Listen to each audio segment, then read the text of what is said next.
The luck stops here. That might be good luck or bad luck, but some NFL teams are going to see their fortunes change this weekend. Several clubs have strung together streaks either winning or losing, and we'll see them come to an end in Week 11 as they face teams heading in the same direction. The Rams play at Minnesota. The arrows of both teams are pointing up, with Los Angeles on its 4th consecutive victory and the Vikings on their 5th. Something's got to give. Before that, there's Tennessee at Pittsburgh on Thursday night. Both teams have won 4 in a row. That game is a reunion of the Steelers and their longtime defensive coordinator Dick LeBeau, now handling those duties for Tennessee. As awesome as it will be to see Dick on a personal note, he's not the type of guy you want to see in a headset on the other sideline, Steelers coach Mike Tomlin said Monday. The Titans are riding their longest winning streak since stringing together 5 in a row in 2009. But now they need to prove they can win big games on the road. They're 8-1 in their past 9 at home, dating to last season, yet are 2-2 on the road this year with losses at Houston and Miami. Sam Farmer. Please return to your seats and fasten your seat belts. Heavy turbulence ahead. The Rams, maybe the NFL's most surprising story at 7-2, are heading into the toughest stretch of their season. 5 of their next 6 opponents have winning records, and that includes matchups against 3 of the league's. Please return to your seats and fasten your seat belts. Heavy turbulence ahead. The Rams, maybe the NFL's most surprising story at 7-2, are heading into the toughest stretch of their season. 5 of their next 6 opponents have winning records, and that includes matchups against 3 of the league's. Sam Farmer. After leading the league in scoring touchdowns in the red zone last season, the Titans struggled to do that early in the year. They have scored that way in each of the past 3 games, however, climbing from 31st to 10th in red zone scoring. Proof is in the tape that when we get all guys operating and doing their job efficiently, we're pretty effective, and not just in the red zone. I'm talking about putting drives together for scores, Coach Mike Mularkey told reporters Monday. It's been very easy for us to teach off of game tape. Buffalo plays at the Chargers, with each team looking to stop a 2-game slide. Bills quarterback Tyrod Taylor was ineffective in a 47-10 home loss to New Orleans on Sunday, with backup Nathan Peterman directing Buffalo's only touchdown drive. Horrible game, Taylor said of the performance, in which he completed 9 of 18 passes for 56 yards with an interception. Our offense didn't get anything going, and that starts with me. Just an overall bad game. Something as a team we have to learn from. I definitely have to learn from this one. Bills coach Sean McDermott did his best to squelch talk of a quarterback controversy, reiterating that the starting job belongs to Taylor. The status is not so clear for Chargers quarterback Philip Rivers, who has been placed in concussion protocol. His backup, Kellen Clemens, has thrown 10 passes in the past 4 seasons. Cincinnati, which has lost 2 in a row, will play at Denver, which is looking to avoid its 6th consecutive defeat and get out of the AFC West cellar. HTML body article aside details fig caption figure footer header group NAV section summary DLDDDTIMG display, block, margin, 0, padding, 0, head. Script dash. This is a critical point in the season, with the playoff picture just starting to take shape. 5 teams have won 7 games: the Rams, Vikings, Steelers, Saints and Patriots, and Philadelphia, which plays at Dallas, has won 8. If a franchise gets to 11 wins, it's essentially assured of a playoff berth, even though New England achieved that with Matt Castle at quarterback in 2008 yet famously failed to qualify.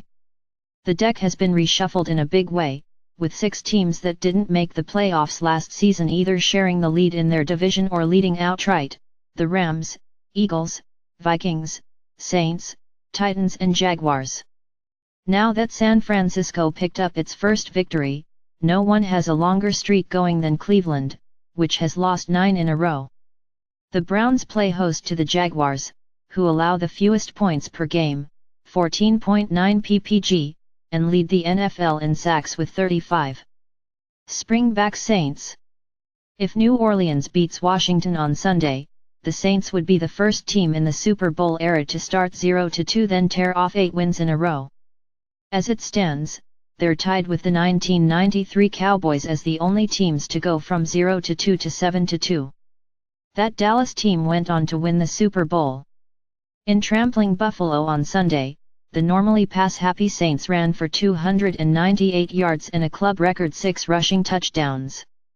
Washington has a middle-of-the-road run defense and is tied for 18th with Oakland and the New York Jets in allowing 4.1 yards a carry.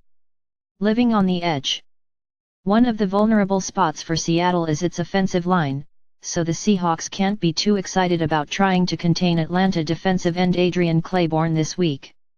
Claiborne had a career-high 6 sacks against Dallas on Sunday while forcing 2 fumbles and recovering 1. Those 6 sacks are not only a single-game club record but also are tied for the second most in a game since sacks became an official statistic in 1982.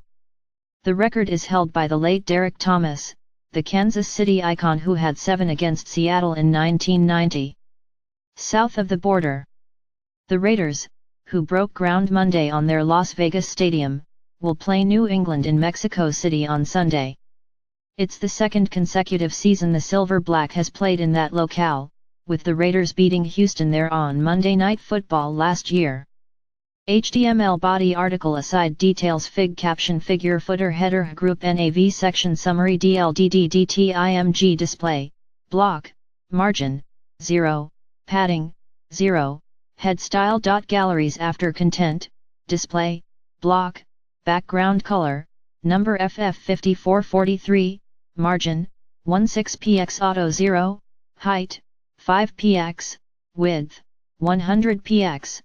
Galleries before content, sports videos, display, block, font, 723px/25px Belizio Georgia, droid serif, text align, center, color, number 1E1E1E.